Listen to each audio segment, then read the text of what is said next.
Honorable members, the prayer.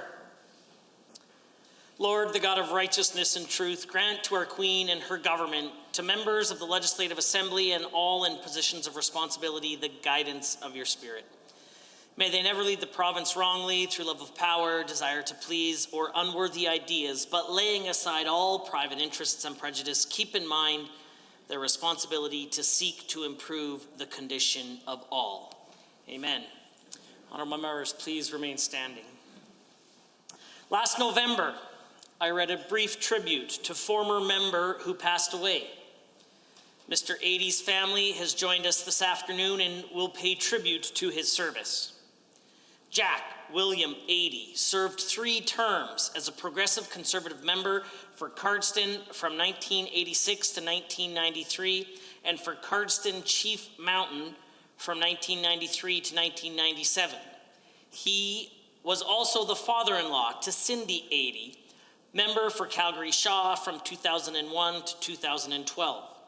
Mr. Ady's served as Minister of Advanced Education and Career Development from 1992 to 1997. Prior to being elected to the Legislative Assembly, Mr. Ady was councillor for the Municipal District of Cardston. After leaving office, Mr. Ady served on a number of boards, including the Mount Royal College Board of Governors, Chinook Regional Health Authority, and Alberta Health Services. In 2010, the Lethbridge Cancer Centre was renamed Jack Ady Cancer Centre in his honor. Mr. Ady passed away on November 26, 2019, at the age of 87. In a moment of silent prayer, I ask you to remember Mr. Ady as you may have known him. Rest eternal grant unto him, O Lord, and let the light perpetual shine upon him.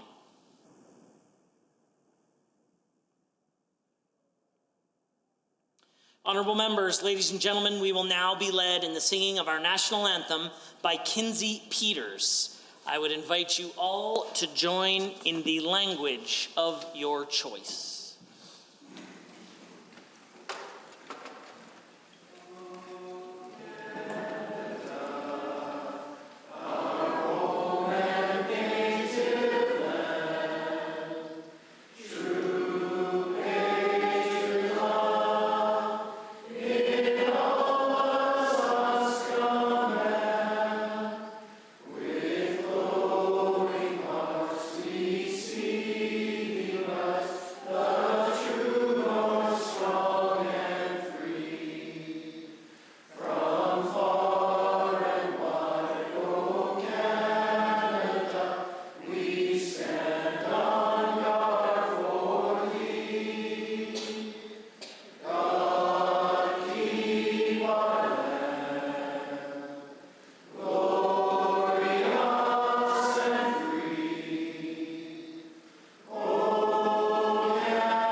Please be seated.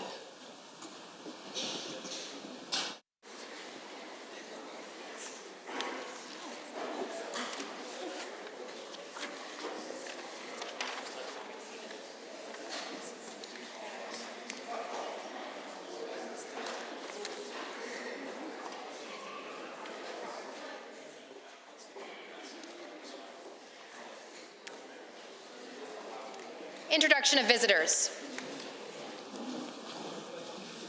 Honorable members, with our admiration and respect, there is a major level of gratitude to the members of the families who have shared the burdens of public service. Today, I would like to welcome members of the Ady family who are present in the Speaker's Gallery. Please rise as I call your name. Jack's wife, Darlene Ady. Their son and daughter-in-law, Dawn and Cindy, former member for Calgary Shaw. Daughters Lori Brooks and Yvonne 80, granddaughter Lori Gonzalez, and grandsons Spencer, Trevor, Logan, and Stephen 80. Welcome. Members, please welcome them to the Assembly.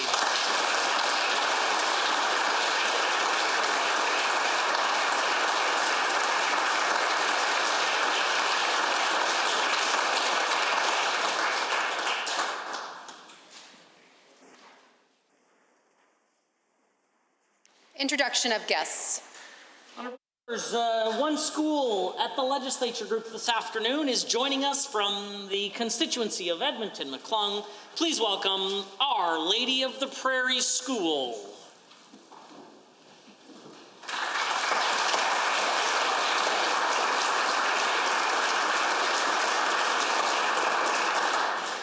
Members joining us from the constituency of Edmonton Southwest are Kinsey and Philip Peters, who led the Assembly in the singing of our national anthem today.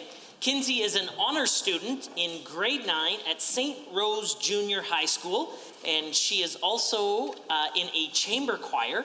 And her father, Philip, is currently an ethics officer at the Office of the Auditor General of Alberta, but previously worked at Alberta Justice for a number of years. He is very proud of Kinsey. They both have extensive singing experience, but Kinsey has been part of a choir since she was 3. Please join me in welcoming them to the Assembly.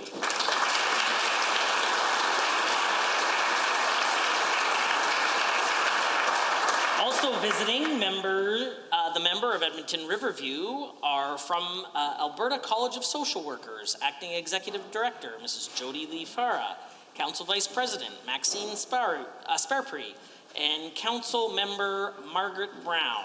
Welcome to the Assembly.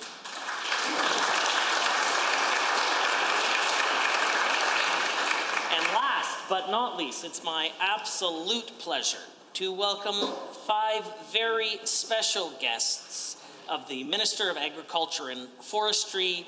These brave men and women are 5 of the 34 firefighters that went to Australia last year to help defend our cousins. We want to thank them personally for all of their hard work in keeping Albertans safe and most recently supporting Australia in their time of need. Please rise and receive the warm welcome of the Assembly.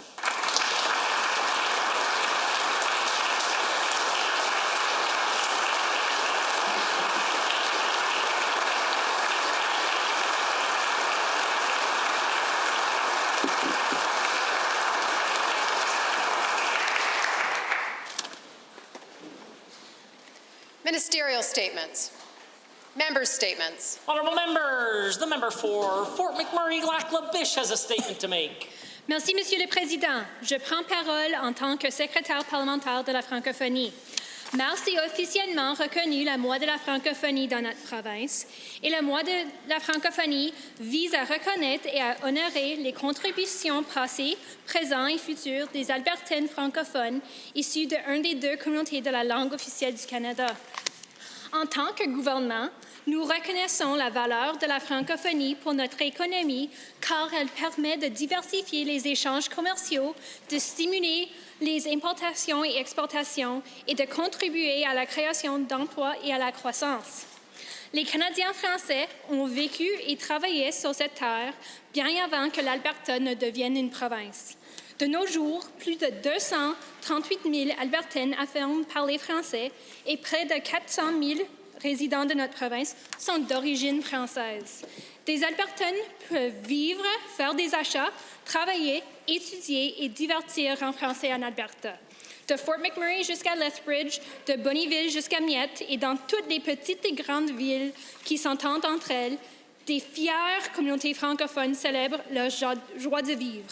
Le français est la 2e langue la plus parlée dans la province après l'anglais et la population francophone de notre province continue de se développer et elle est d'ailleurs celle qui connaît la croissance la plus rapide au pays.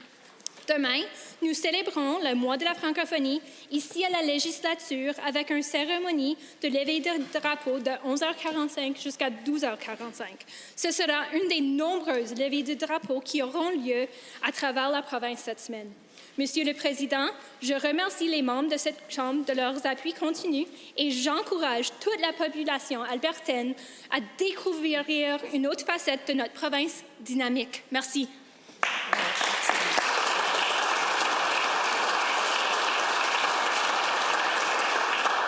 Happy Francophonie Month to you as well.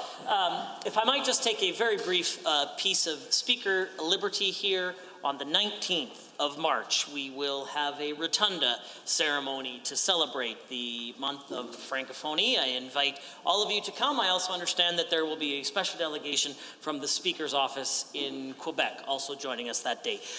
The Honourable, the member for Edmonton Riverview, has a statement.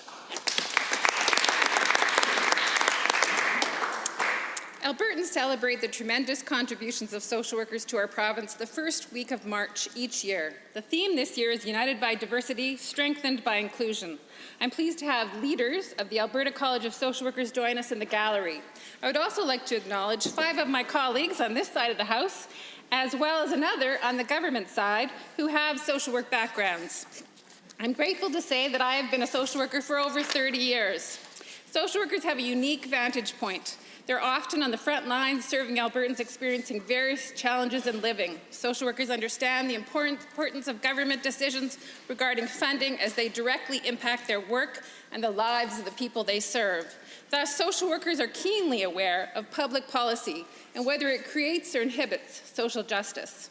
The pursuit of social justice is one of the core values of our profession. Our Code of Ethics states, social workers believe in the obligation of people individually and collectively to provide resources, services, and opportunities for the overall benefit of humanity and to afford them protection from harm. Social workers promote social fairness and the equitable distribution of resources and act to reduce barriers and expand choice for all persons, with special regard for those who are marginalized, disadvantaged, vulnerable, and/or have exceptional needs. So, social workers oppose prejudice and discrimination against any person or group of persons on any grounds, and specifically challenge views and actions that stereotype particular persons or groups. As is clear by this well-articulated value, our theme of diversity and inclusion is synonymous with our profession. I invite each one of you here in this chamber and Albertans all across this great province to take a moment in the week ahead to give thanks. Give thanks to social workers on the front lines, serving Albertans at difficult times. Give thanks to social workers creating connections in communities so that all Albertans may benefit. Give thanks to social workers developing policy that supports diversity and inclusion. The honourable member. Honourable members for West Yellowhead. Mr. Speaker, this week marks the beginning of wildfire season here in Alberta, about a month sooner than most other jurisdictions. Our province makes a point to start training and pre-positioning our wildfire staff sooner so that they are always ready for that first call.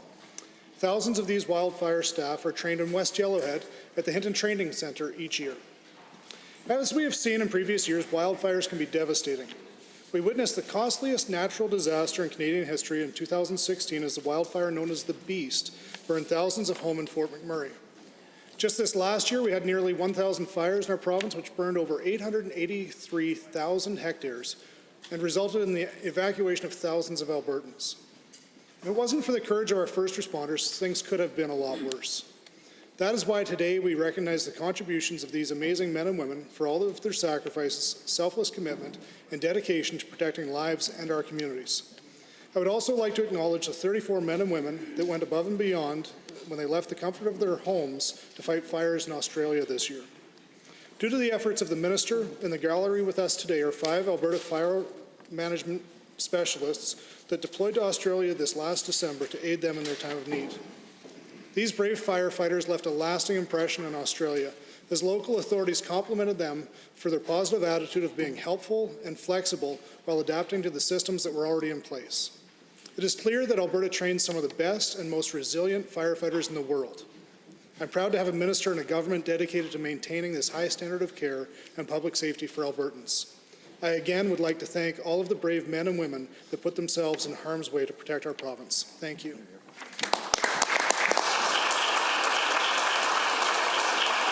See the honourable member for Edmonton McClung. Mr. Speaker, I've been hearing from Albertans across the province who are struggling to pay their rent and pay for food. Albertans who don't have enough money left over at the end of the month to pay for the rising utility bills or the rising insurance costs. Albertans who are worried about rising school fees, bus fees, and dwindling school supports. Albertans who can't afford childcare. Albertans who are waiting for rent subsidies and specialized housing units. Albertans who are worried they won't have enough time with their family doctor and that the medical procedures they rely on are being de-indexed. Albertans who are worried about paying for their prescriptions now that they are losing their drug coverage. I stand up today because last week I was disheartened to see the pictures of the fridges of Albertans who rely on assured income for the severely handicapped empty. Their fridges were empty because their AISH payments were not deposited into their accounts. The payment dates had been changed on them. The limited money they received was supposed to stretch even further that month. Sadly, it didn't stretch far enough, and there was no money left over for food.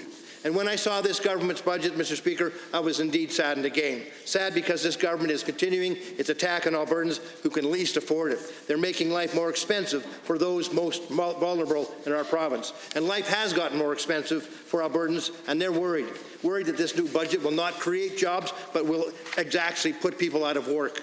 Worried about the attack on frontline services they rely on. Albertans are worried they will pay more and get less. Worried that this government is leaving them behind. To all of the people who have reached out to me, I want to say I have heard you. I will continue to speak up for you, and I'll speak loudly enough to be heard even through earplugs. No one in this province should face an empty fridge. Hear, hear.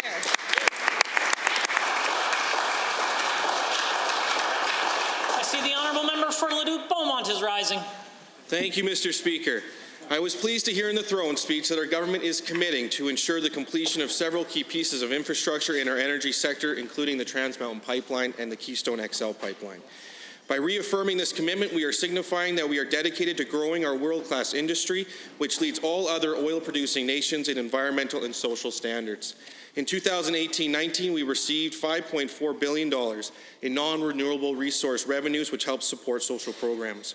We are lowering the corporate tax rate and are estimating an increase in corporate tax revenue this year.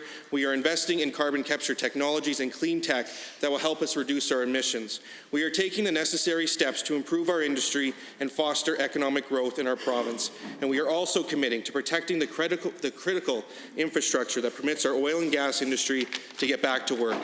In 2020, Alberta saw 4,200 jobs in the resource sectors, including oil and gas and mining.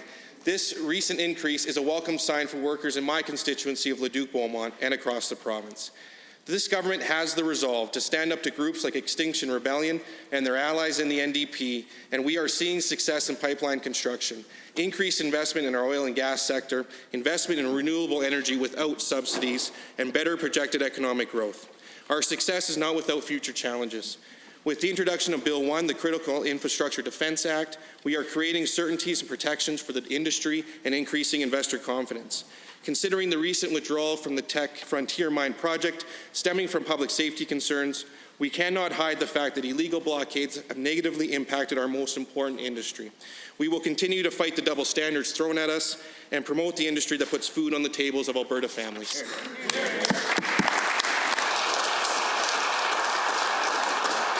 The honourable member for Calgary Mountain View has the call. Thank you, Mr. Speaker.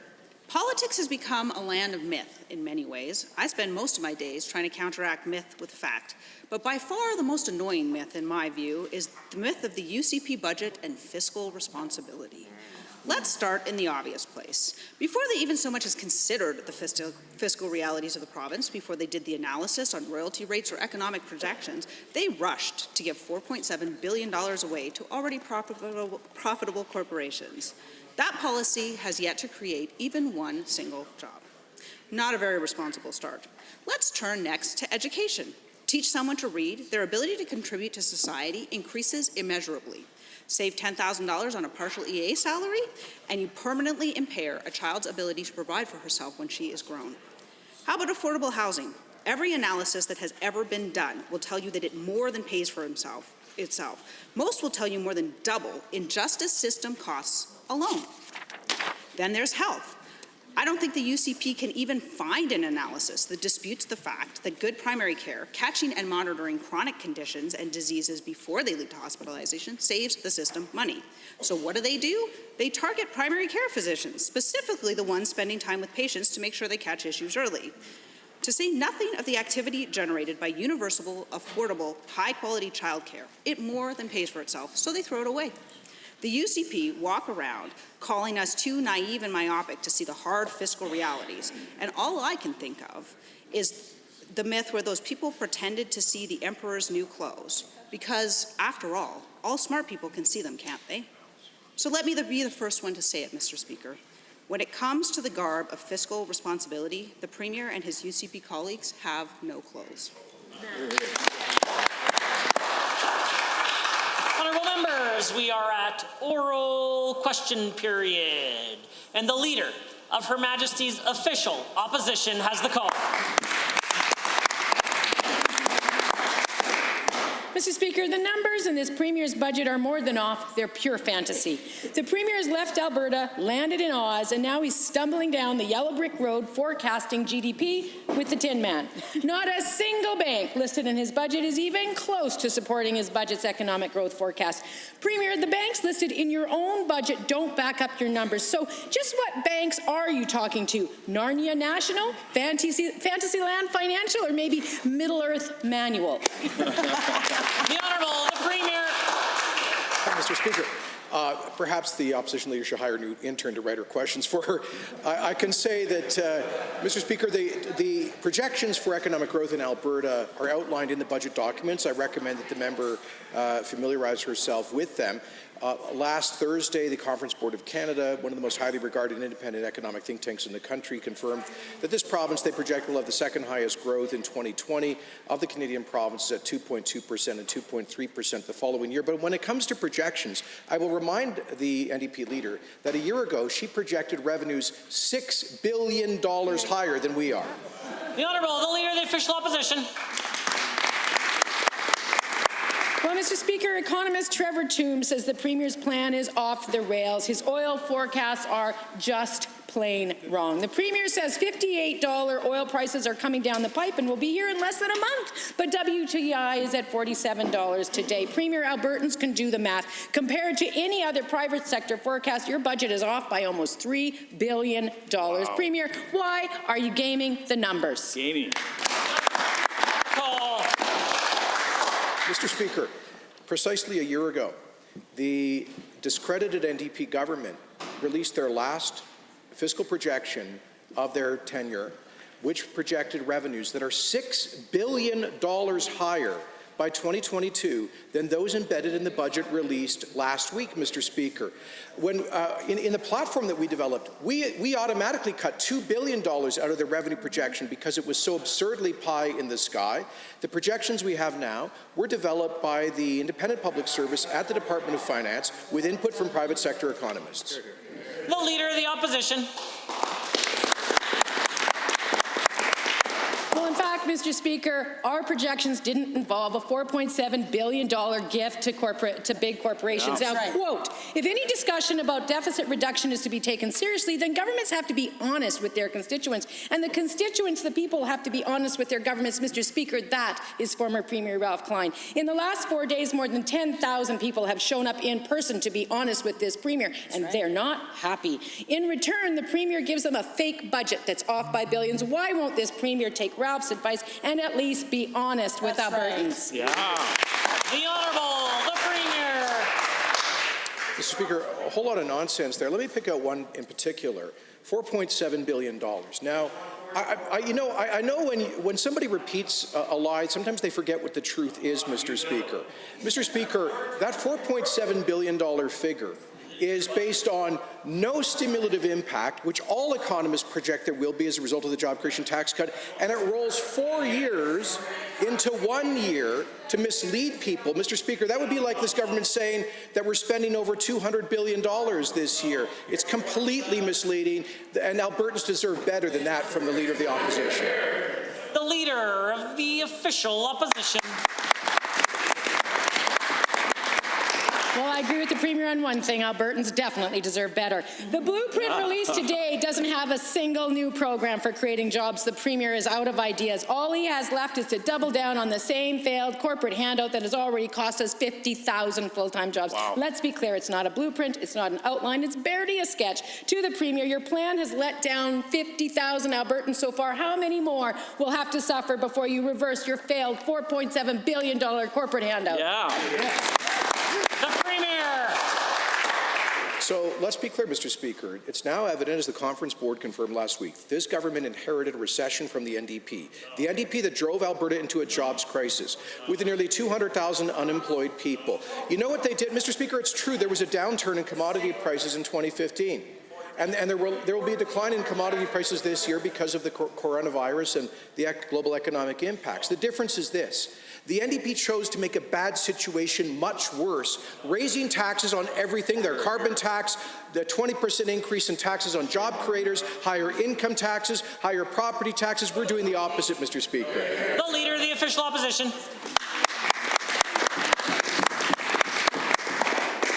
Well, we'll get to cost, Mr. Speaker, but right now the Premier can't keep up with the jobs he's lost, let alone the ones he's not creating. His new budget forecasts 19,000 fewer jobs than the last one 4 months ago, and he's actually down 50,000, so it seems he can't reprint his forecasts fast enough to keep up with the people he's putting out of work. Meanwhile, he's subsidizing his corporate handout to the tune of $600 million in staff cuts, firing thousands of teachers, nurses, and more. Will the Premier admit his so-called blueprint for jobs is actually costing Albertans tens of thousands of jobs? Wow.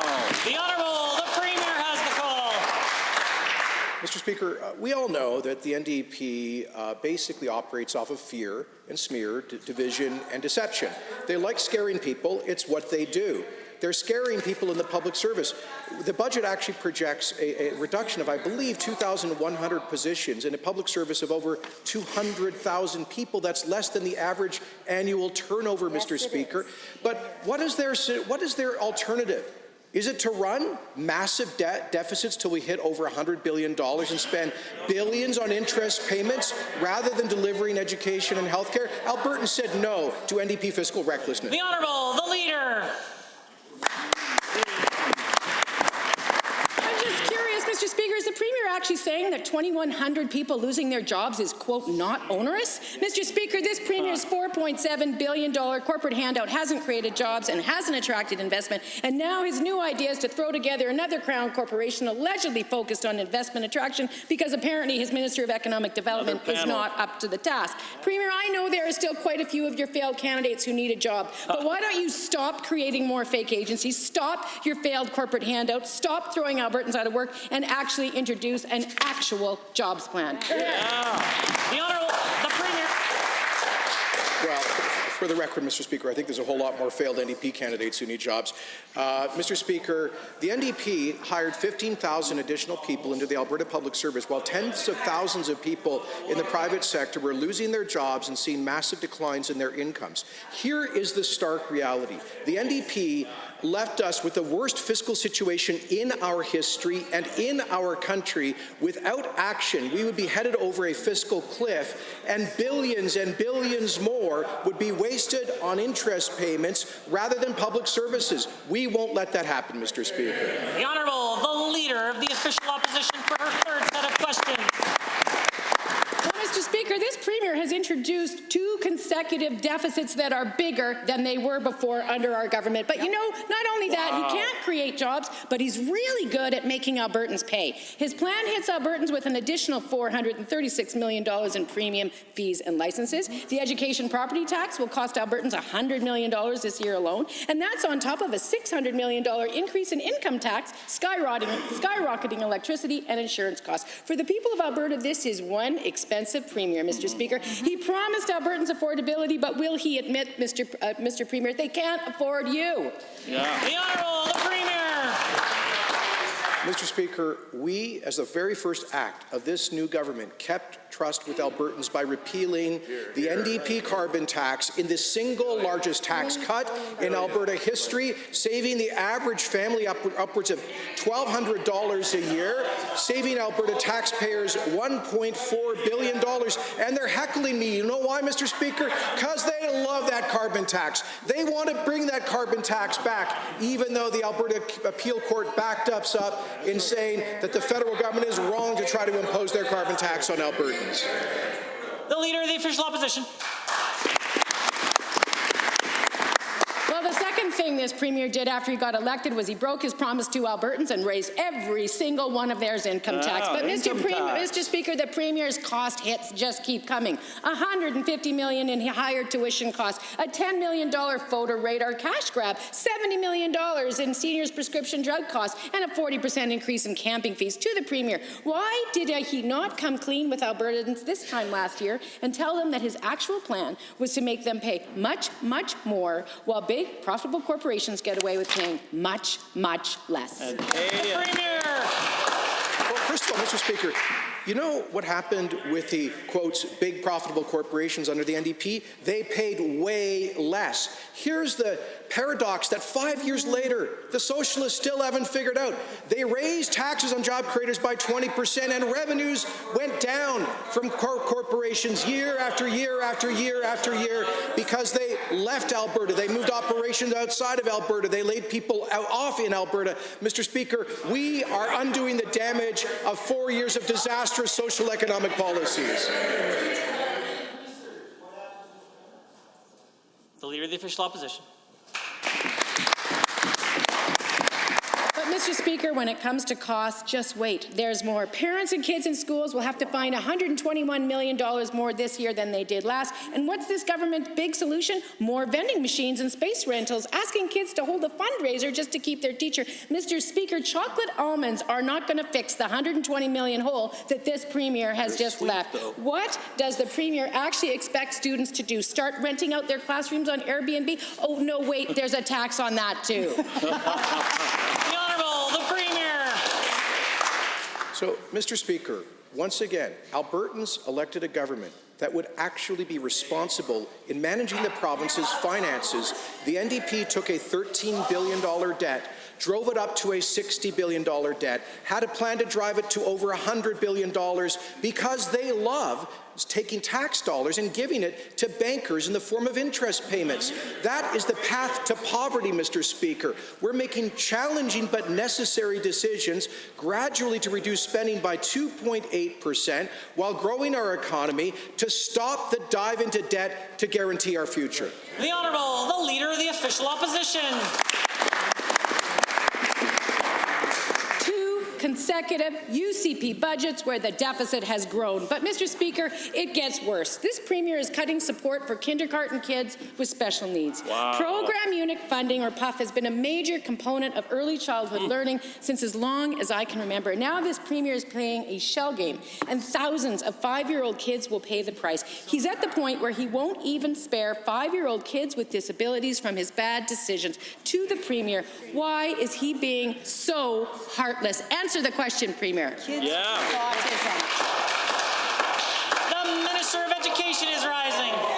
Thank you, Mr. Speaker, for the question. But really, I just categorically disagree with that. PUF is integral to our new funding model. It will continue. All of our students will be funded, especially those that require special needs funding. Good answer, Minister. The Leader of the Official Opposition. Mr. Speaker, my question is to the Premier, and Albertans deserve an answer from him. Quote, "It is such a crucial intervention to make sure he can communicate before he goes to school." That's Emily McKenzie, an Edmonton parent whose son has autism. Stephen Kears, whose son has a speech delay, says, quote, "The PUF program has given him access to amazing speech therapists. Without it, he will be severely behind the other kids." Chantel Sherwood says her son, quote, "has the words, but he has no way to communicate them, and without that aid, he has no way of functioning through the day." Premier, why are you attacking these families? He won't answer. The Honourable, the Minister of Education is risen. Thank you, Mr. Mr. Speaker, for the question. That is a ludicrous statement. We will continue, absolutely continue to have funding for our most vulnerable. We recognize the importance of early intervention, and Alberta continues to have the earliest intervention program for children in Canada, starting at 2 years, 8 months. Under the old model, students saw a decline in their supports as their education progressed to the higher grade levels. Our changes closes that gap, ensures that no child will fall through the cracks as they transition from kindergarten to throughout the rest of the grades. The Leader of the Official Opposition. Not a word that minister says should be believed, Mr. Speaker, but the Premier has no idea what it's like to be the parent of a child with special needs. The sleep lost, the daily challenges and victories, the pervasive worry about their future. It's not a surprise they're among the most passionate and vigorous of advocates. They were fearless and uncompromising when I was Premier, and they are that way now. They deserve to be heard, not bullied online by the Premier's staff. Will the Premier apologize to Stacey Spetta and direct his staff to meet with these courageous parents? Yeah, I don't think so, eh? The Honourable, the Minister of Education. Thank you for the question. No one knows how integral early intervention is for our most vulnerable. I am trained as a rehabilitative practitioner. I worked with the developmentally disabled all my life. I had a younger brother who was born with Down syndrome, but we couldn't keep him down because we know that early intervention absolutely works to provide those students with success. So we will continue to have the PUF program. It has not changed, and the funding cap remains at the $25,000 level. Every student, whether... Order. The Honourable Member for Drumheller-Stettler has the call. Thank you, Mr. Speaker. My riding of Drumheller-Stettler is as rural as they come. It is sparsely populated and the towns are small and far apart. Access to quality, timely health care is always a top concern for my constituents. And with the government implementing a new physician framework, some doctors have suggested to myself, AHS, and the media that they are planning to no longer work in the ER and will rescind certain hospital privileges. To the Minister of Health, is AHS prepared for this? And can you ensure this House that Alberta's rural emergency rooms like mine will be staffed? Good question. The Honourable Minister of Health has the call. Well, thank you, Mr. Speaker. AHS closely monitors the availability of physicians to provide patient care in our ERs across the province. If a physician chooses to rescind their privileges, AHS is prepared to bring in physicians to ensure continued coverage. When a physician rescinds, they must provide formal notice to AHS pursuant to the medical bylaws, and this can take up to 60 days. And I have full confidence that physicians will follow the AHS medical staff bylaws, which have the full support and backing of the College of Physicians and Surgeons. The member for Drumheller-Stettler. Thank you, Mr. Speaker. To the same minister, given that the role of a rural physician is far different from that of an urban doctor, they spend long periods of time on call and often have high patient loads and greater responsibilities in the local hospital. Will there be a compensation model offered to our great rural physicians that acknowledges these differences and compensates accordingly? The Honourable Minister of Health.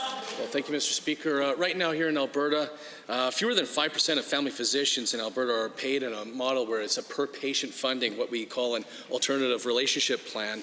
The Canadian average, on the other hand, is up to 34%, Mr. Speaker. And I believe that these compensation models can work for a large number of physicians. I also have directed the ministry to develop a new ARP model to launch this summer.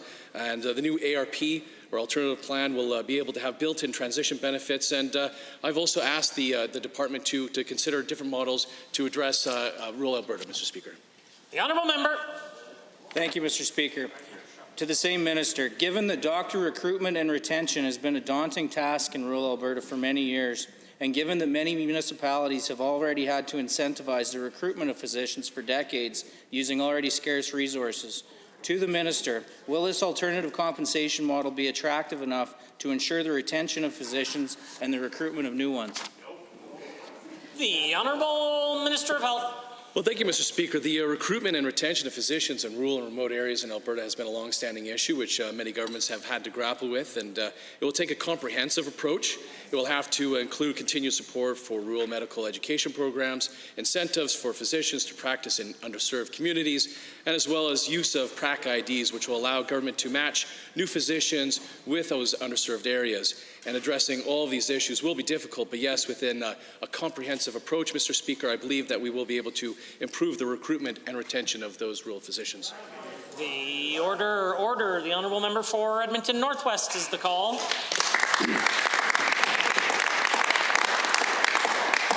Mr. Speaker, 3 days after this government claimed in its throne speech to support the trades, SAIT in Calgary announced that it was laying off 230 employees from that facility as a result of cuts from this provincial government. And now, this morning, 240 positions are being cut at NAIT here in Edmonton for the same reason. Shameful, shameful, Mr. Speaker. To the Minister of Advanced Education, will you admit now that your contribution to the throne speech wasn't even worth the paper that it was printed on? The Honourable, the Minister of Advanced Education. Well, Mr. Speaker, I know that NAIT is in the process of looking at some of their staffing. I know that they haven't made any final decisions and that it'll still be coming to their board of directors so they make a final decision. At the end of the day, though, of course, in a situation in which there are staff reductions, I know it's never an easy time, and I know that senior administration doesn't come to these decisions lightly. But I know that any individuals who are affected by staff reductions, Mr. Speaker, will have the strongest possible supports available to them as they transition out of their... The honourable member for Edmonton Northwest. Well, given, Mr. Speaker, that these cuts and many more to come lie directly on the back of this UCP government, and given that SAIT, as it happens, was a place where the Premier launched his international embarrassment, which is the $30 million war room, given that he packed the room full of SAIT employees to launch this war room, many of whom now are facing pink slips in the next few weeks. To the Premier, maybe you can explain why your ridiculous war room remains standing while NAIT and SAIT and its hardworking employees have been dealt a body blow. The Honourable, the Minister of Advanced Education. Mr. Speaker, I'd be happy to get up and explain. As the member knows, the McKinnon panel made it very clear that spending in our post-secondary system is a lot higher than other jurisdictions. In Alberta, we spend approximately $36,000 per student. In BC, they're doing it at $31,000 and $21,000 in Ontario. And so I firmly believe, as does our government, Mr. Speaker, that we can deliver a stronger and more sustainable post-secondary system to ensure its viability for the future. If we can continue on their path, Mr. Speaker, we'd be jumping over the fiscal. The honourable member for Edmonton Northwest. Mr. Speaker, we know that NAIT and SAIT are some of the best technical in the entire country. It's a shame that the Advanced Education Minister is denigrating those same institutions and cutting their funding. We know very well that just 5 days ago, this minister rose to boast about his commitment to the trades, even though he knew very well in advance that they were planning to make the cuts to NAIT and SAIT while he was saying those same words. And now the University of Calgary has also confirmed that they're losing more on top of their 250 layoffs. Can you explain, Minister, to the students at NAIT and SAIT and the University of Calgary why they are... Order. Know that we're all new back to session. If anyone's curious what an example of a preamble would be, that would probably be a very good example of what we can't do. The Honourable Minister of Advanced Education now has the call. Well, thank you, Mr. Speaker. I've reiterated in this place, and I'll reiterate it again, that, of course, our government firmly believes that a trade certificate has the same value, merit, and worth as a university degree. Unlike the members opposite, and specifically the member from Edmonton South, who took the opportunity to denigrate the trades and denigrate Cecile, a strong tradesperson who's contributed... Order. It's very, very, very difficult for me to hear the Honourable Minister. Might not like his answer, but he does have the opportunity to give it. The Honourable Minister of Advanced Education has some time remaining. That's their view, Mr. Speaker. We know where they stand, and the comments from the member from Edmonton South are very clear in terms of what how they believe trades fits into post-secondary. We value apprenticeship learning and have a robust agenda. Order. The Honourable Member for Calgary-McCall now has the call. Thank you, Mr. Speaker. Before, Tech Resources abandoned a $20 billion frontier project. Now, Meg Energy quietly asked for a 3-year pause on its $10 billion May River SAGD project. Once again, this government's $4.7 billion corporate handout has failed to create jobs or attract investment. The minister said in August, and I quote, that she was little disappointed, but not concerned by the failure of her corporate handout. Now it's March, after Frontier, after May River. Is the minister concerned now? A little. The Minister of Energy is rising. Mr. Speaker, the cancellation of the Tech Frontier project falls squarely at the hands of the federal government. Squarely at the hands. They created an uncertain regulatory environment, and there's no question that projects in the oil sands need, if they're to move forward, they need pipelines. Mr. Speaker, over a number of years, we saw pipeline project after pipeline project either fail or delay, to the point where we have more production in the oil sands and across our oil and gas sector than we have the ability to move it. Until we can reconcile the production and the capacity, we're going to have continued problems in this province. Hear, hear. The honourable member for Calgary-McCall.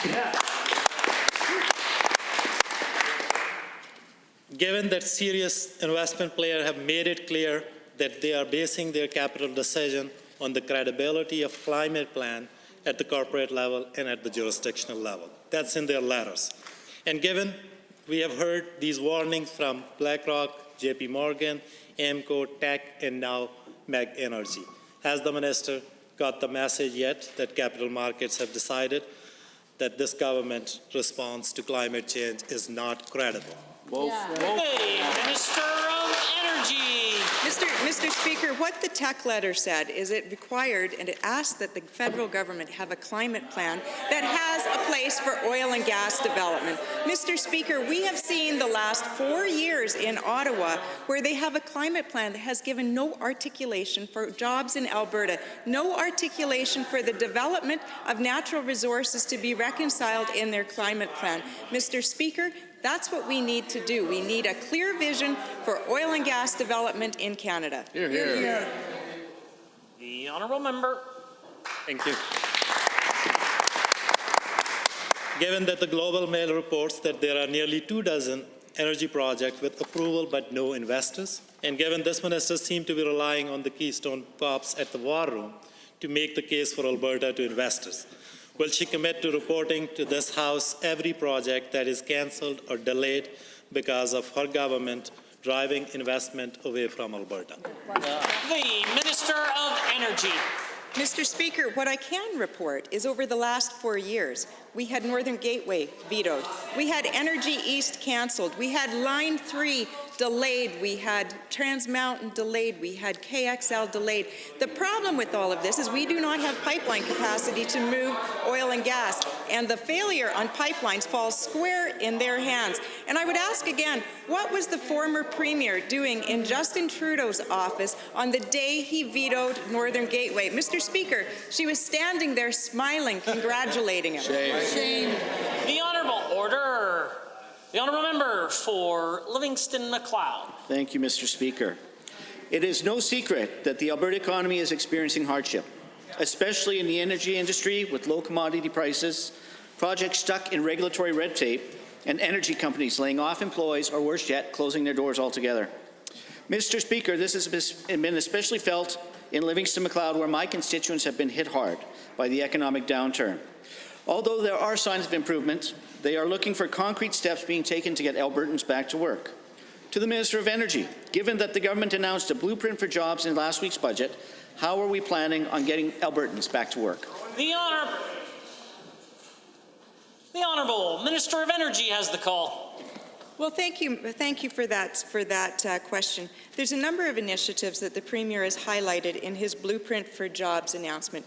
In fact, this morning I had the privilege of standing with the Premier announcing the first suite of policies under the Blueprint for Jobs, and that is that the Government of Alberta is advancing a $100 million loan to the Orphan Wells Association. Mr. Speaker, this is anticipated to create 500 jobs while also addressing the serious problem we have with orphaned and abandoned wells in this province. Mr. Speaker, that'll create jobs for the service sector, it'll create jobs spin-off jobs. The honourable member for Livingston-Macleod. Mr. Speaker, in Livingston McLeod, we also face a serious issue regarding abandoned and orphaned wells. There are concerns that have not been addressed for a number of years. Given that myself and other MLAs throughout the province have also brought up similar concerns to the Minister, can she share further details on this morning's announcement, specifically on how these funds will help landowners facing issues with orphaned and abandoned wells? The Honourable Minister.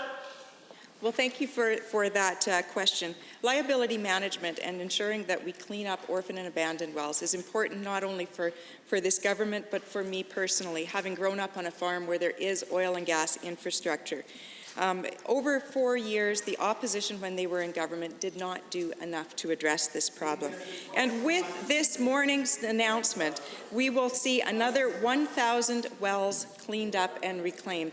We heard from the Orphan Wells Association that they anticipate cleaning up 2,000 wells this year. That will create tons of jobs and clean up a long inactive inventory. The Honourable Member. Thank you, Mr. Speaker. Given that there is a large number of orphaned and abandoned wells in this province, and given that the Minister has informed my fellow members and myself that she is working on a comprehensive proposal to address this issue, once again to the Minister, can she provide an update to the larger proposal being prepared by the government to address the issue of orphaned and abandoned wells in Alberta? The Minister. Well, thank you, Mr. Speaker. Today's announcement was an important first step in what we will be rolling out as a full suite of policies to address the entire life cycle of wells in Alberta, including from licensee to operations to production to abandonment to reclamation and to post-legacy. We will be addressing this issue. Mr. Speaker, it's been a problem that's been growing in this province for decades. It's a problem that was not addressed over the 4 years that the NDP government was in power, but it's a problem that we are going to be addressing, and I'm looking forward to rolling out a suite of policies in the weeks ahead. Hear, hear. I see the Honourable Member for Edmonton Whitemud has asked to rise. Thank you, Mr. Speaker. I'm almost overwhelmed by sadness and helplessness. That, Mr. Speaker, was the chair of the Alberta Association for the Accreditation of Early Learning and Childcare Services, speaking about this government's decision to abandon its early childhood education accreditation process with zero consultation. This Minister of Children's Services has already established an unfortunate track record of acting abruptly without consultation. Can she please tell this House why she once again talked to no one before making this abrupt change? The Honourable, the Minister of Children's Services. Thank you, Mr. Speaker. Quote, "This is time now that we can dedicate to working with our children versus working in the back room getting ready for an audit." That quote, Mr. Speaker, Sue Tomney, the CEO of YW. Quote, Mr. Speaker, "The priority of our members has always been the quality of care they provide to families. Not having to do the paperwork associated with accreditation frees up educators and allows them to focus on the children in their care and will help eliminate educator burnout." Mr. Speaker, that's the Alberta Association of Child Care Operators. We're reducing red tape and enabling child care workers to spend more time with kids and families. The Honourable Member for Edmonton Whitemud.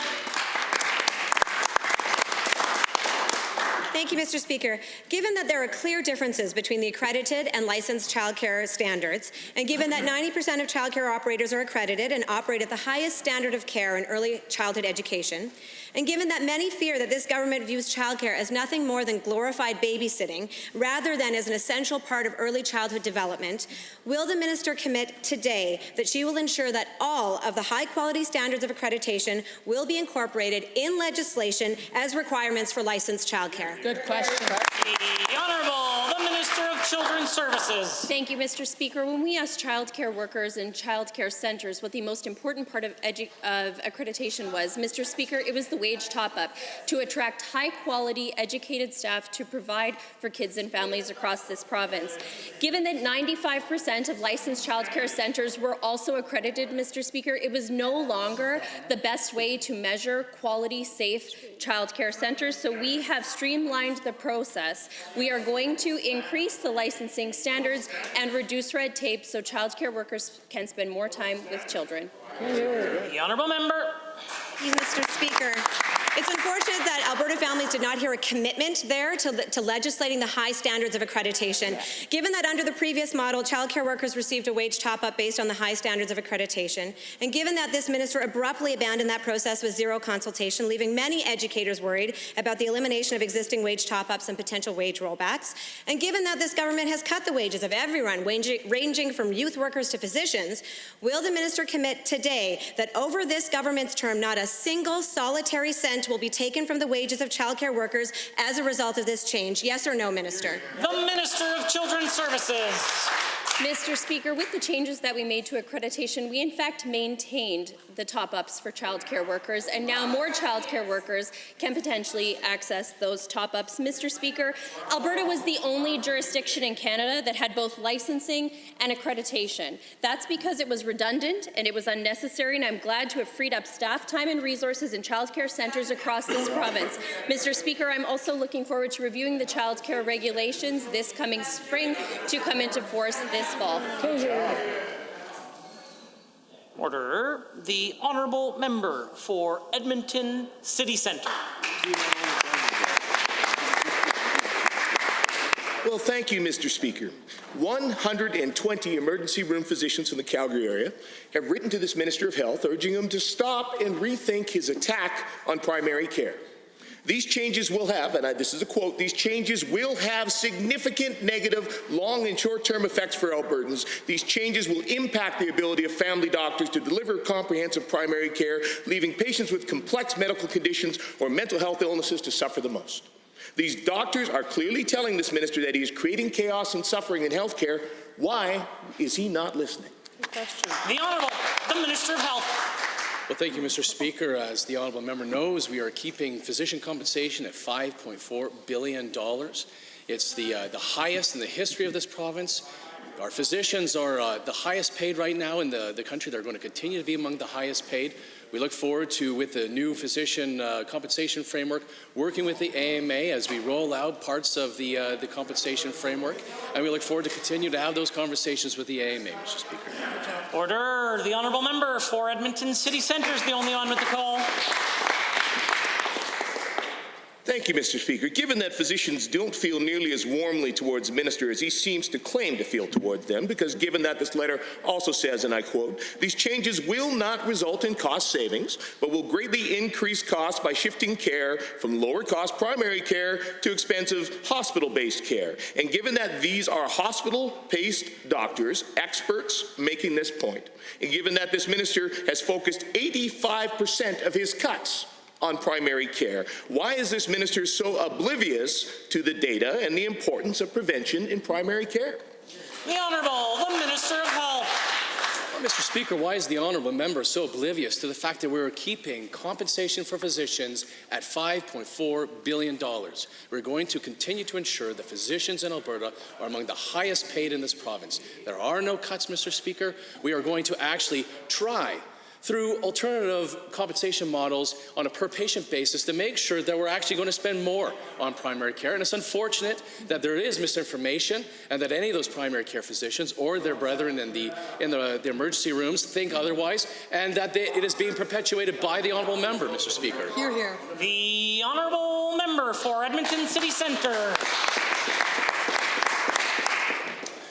Given, Mr. Speaker, that there are a wide range of physicians that this minister could be cutting from, but he is focusing 85% of the cuts on family doctors. It doesn't matter how much he spends, the question is where he spends it. Now, given that doctors of all specialties are in fact sounding the alarm at all of Calgary's major hospitals, and given that this minister seems to be motivated only by paying for the Premier's $4.7 billion corporate handout, why won't he listen to the actual frontline professionals when they tell him about the chaos he is creating in Calgary healthcare? Or is he simply just going to rise and say, false, false, false? The Honourable, the Minister of Health. Look, Mr. Speaker, the fact is that the per-patient funding model in an alternative relationship plan that we are proposing to pay our primary care physicians would actually be able to provide more funding to the primary care physicians. We are proposing to give them more money through those per-patient funding models. We want to support those primary care physicians. We want to be able to, we actually campaign, Mr. Speaker, unlike our friends opposite who are heckling me, on supporting the patient medical home model, Mr. Speaker, and we're going to continue to do it through ARPs, those alternative per-patient compensation models, Mr. Speaker. Hear, hear. Hear, hear. The honourable member for Calgary West has a question. Well, thank you very much, Mr. Speaker. Some physicians in my riding are concerned about possible changes to physician compensation. Now, according to the McKinnon report, Alberta's per capita spending on healthcare is higher than BC, Ontario, and Quebec, and physician costs make up about 25% of the total healthcare budget. Now, however, the report found that spending more doesn't actually produce better outcomes for Albertans. So, Minister, can the Minister of Health please confirm if physician funding is being maintained and how we will compare to other provinces when the changes are made? The Honourable, the Minister of Health. Well, thank you, Mr. Speaker. We're spending over $20 billion on health care, the highest level in the history of this province, the highest per capita in the country. A doctor in Alberta earns approximately $90,000 more than a physician in Ontario, Mr. Speaker. Alberta's $5.4 billion physician budget was also facing forecasted cost overruns of over $2 billion over the next 3 years, Mr. Speaker. So that's why the new physician funding framework introduced 2 weeks ago maintains physician funding while preventing those cost overruns.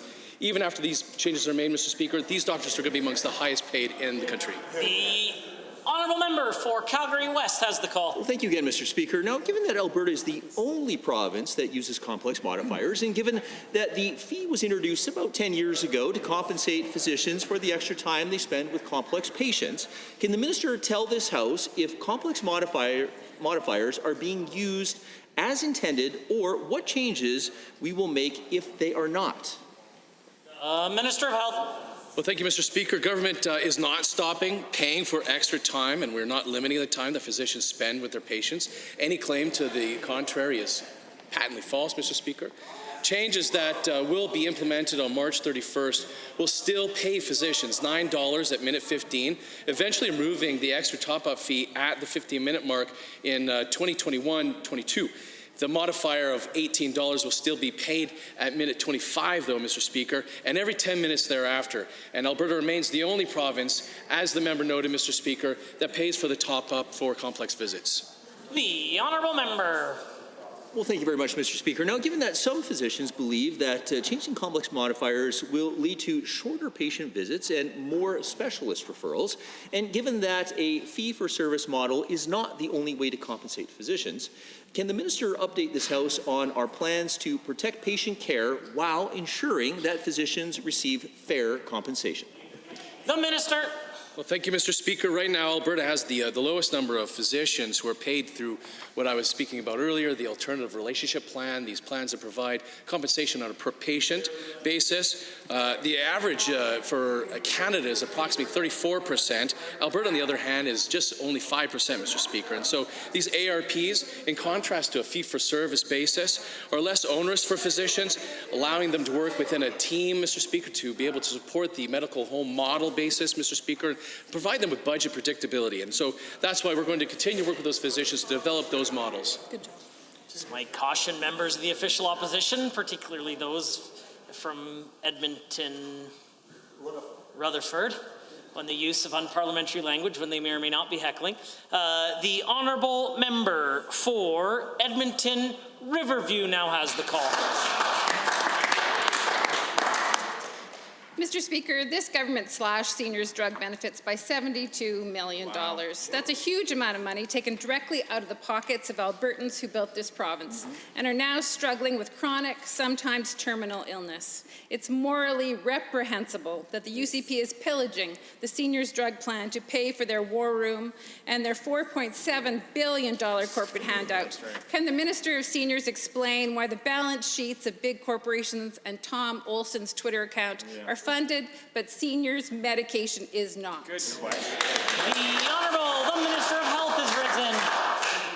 As the Honourable member knows, we have about 22 government-sponsored drug plans in this province, 22 that we pay for. The seniors drug plan is one of those plans. We call it the Coverage for Seniors plan, Mr. Speaker. We spend $517 million on that plan to cover the seniors of this province. We're going to make sure that that money is going to be paid actually on seniors, Mr. Speaker, by making sure that we are going to make sure that that plan is spent on our seniors in this province, and that we're going to continue to provide other plans like the non-group plan to be able to provide coverage for other Albertans, Mr. Speaker. Good job. The honourable member for Edmonton Riverview has the call. Given that this is, and I quote, troubling news for Alberta seniors, significant cuts to the seniors' drug benefits and special needs assistance programs, I'm very concerned about threats to sustainable funding for rural health and seniors programs, end of quote. And given those comments are those of retired UCP MLA Pat Steer, it would seem there are still some Conservatives willing to stand up for seniors in our province. Why isn't the Seniors Minister one of them? The Honourable, the Minister of Health. Mr. Speaker, we're making changes to the Coverage for Seniors plan and to actually make sure that we actually specifically are making sure we're spending money on our seniors in this province, Mr. Speaker, to make sure that the Coverage for Seniors plan, which provides coverage for the seniors of this province, as it was increasing, Mr. Speaker, at an unsustainable rate, is going to make sure that it's sustainable and is there for future generations of seniors in this province, Mr. Speaker. Good job. Honourable member. Thank you, Mr. Speaker. Maybe this time the Seniors Minister will stand up. Given that the UCP threw 60,000 Albertans in seniors' households off their drug plan yesterday, and given that we have seen countless seniors across the province express concern that they will now struggle to make ends meet, and given that the Health Minister resorted Thursday in this House to yelling rather than providing actual answers, to the Minister of Seniors, what are you saying to these seniors? Are they not allowed to be concerned? And just how poor do you want them to be before you will let them keep their... The Honourable, the Minister of Health.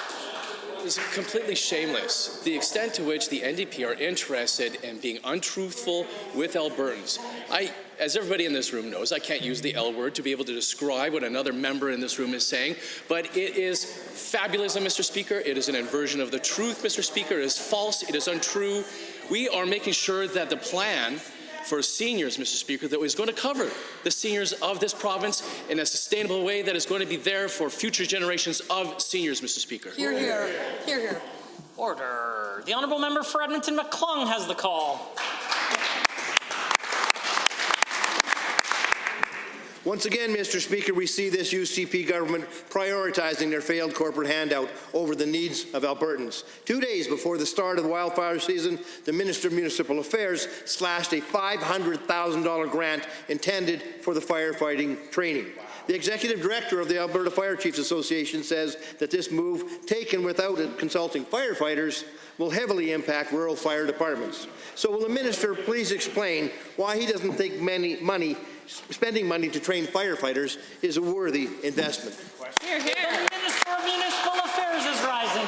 Thank you, Mr. Speaker. Mr. Speaker, this member knows too well that this is clearly a municipal responsibility and that this small grant did not impact services in any notable way. But, Mr. Speaker, if this member doesn't believe me, I can understand why they're heckling, because they nearly destroyed our province. But, Mr. Speaker, if this member doesn't believe me, let him hear from the Canmore Fire Chief, who says, Mr. Speaker, and I quote, "Canmore support and funds its training within its operational budget. Adjustment from this provincial budget won't affect our operations in any meaningful way." Hear, hear. The honourable member for Edmonton McClung.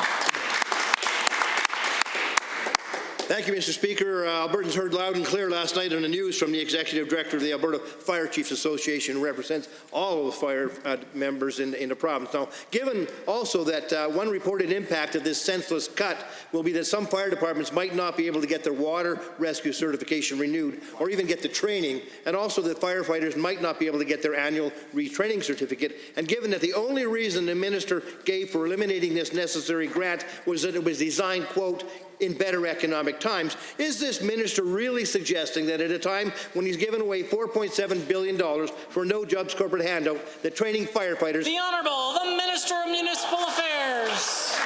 Thank you so much, Mr. Speaker. Mr. Speaker, I understand that on that side of the aisle, truth doesn't mean anything, Mr. Speaker.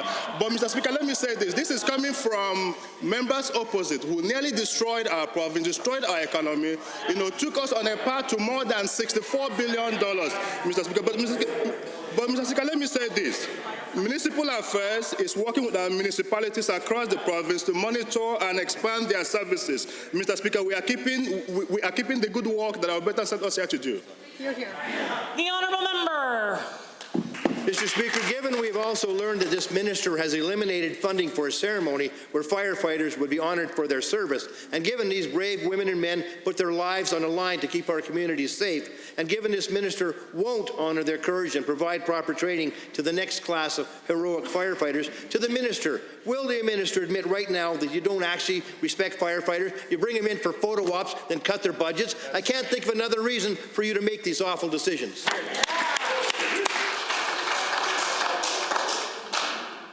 The Honourable the Minister of Municipal Affairs. Thank you, Mr. Speaker. Mr. Speaker, while this member continues to spread fear and misinformation, we are going to keep doing the good work Albertans expect us to do, Mr. Speaker.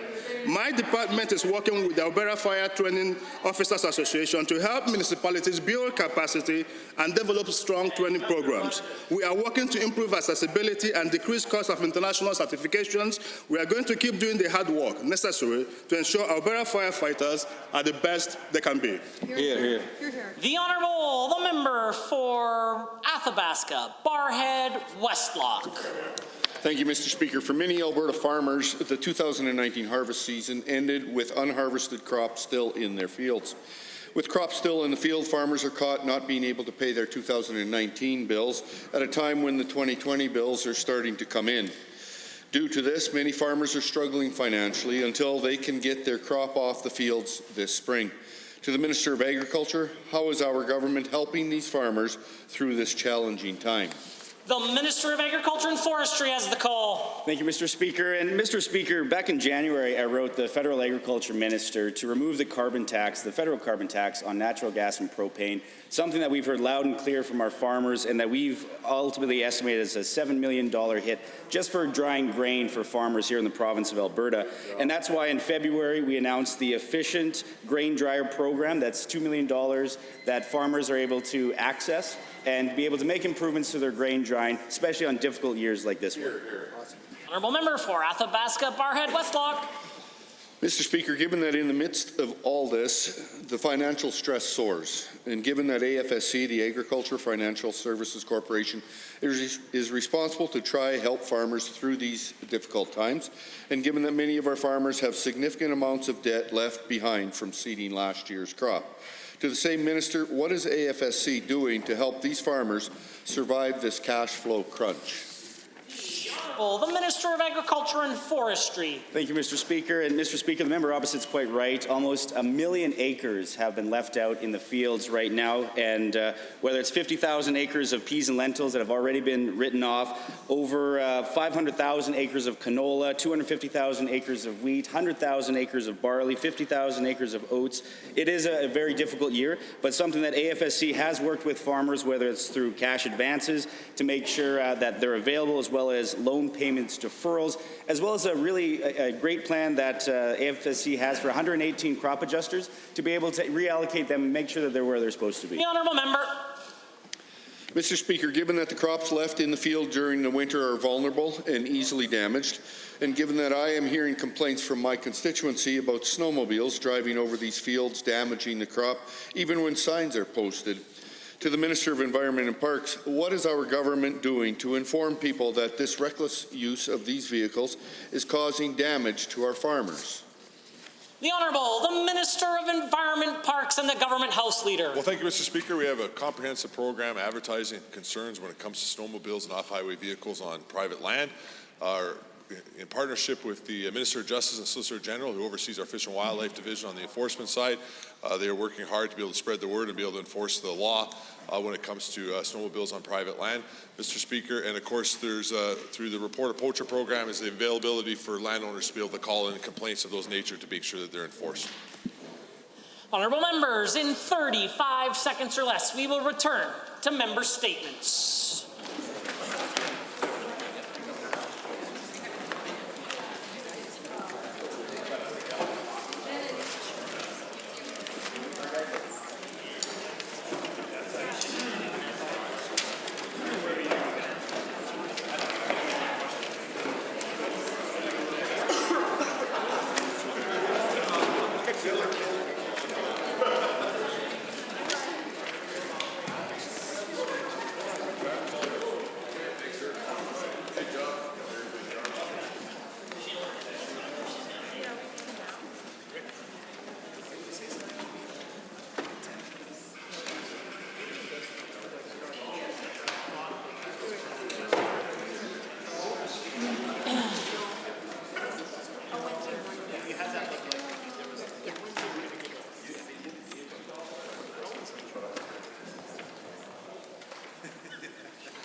member for Calgary East. Madam Speaker, the Hindu festival Holi marks the beginning of spring and the end of the winter and the blossoming of love. It is this day to meet others, laugh, play, forget, and forgive. The festival originated in India but has since spread through the diaspora of Indian subcontinent as well as the Western world. The colorful festival is celebrated in grand style in the city of Mathura and Vrindavan. These are two important cities which are deeply associated to Lord Krishna. To mark this special occasion, friends and family will come together and participate and share in traditional practice shows, music, and food. Colorful waters are sprinkled on people and everyone is found playing with water balloons, colorful powder. Traditional sweets are exchanged among neighbors, friends, and family, and the beat of holy songs and the popular folk music are danced to in the celebration of Holi. Holi is a beautiful event that fills the entire atmosphere with vibrant color in a colorful environment where everyone is drenched in color, but more so in the spirit of Holi. Holi events are organized with endless flow of color, joy, and happiness. The Festival of Colors teaches humankind to transcend in a time of forget, all resentment, and meeting others with great warmth and high spirit. Seeing the practices and tradition of other Albertans helps ensure a strong social cohesion and fosters acceptance in our society. We are very fortunate to be living in a country that promotes diversity and multiculturalism and that allows us the freedom of religion publicly celebrated. Thank you, Madam Speaker. The honourable member for Lethbridge West. Oh, thank you, Madam Speaker. Last week, the President of Treasury Board tabled Budget 2020. It was a budget built on a failed economic plan and 50,000 jobs lost, but there was also a lot of magical thinking. A budget predicated on fantasy projections for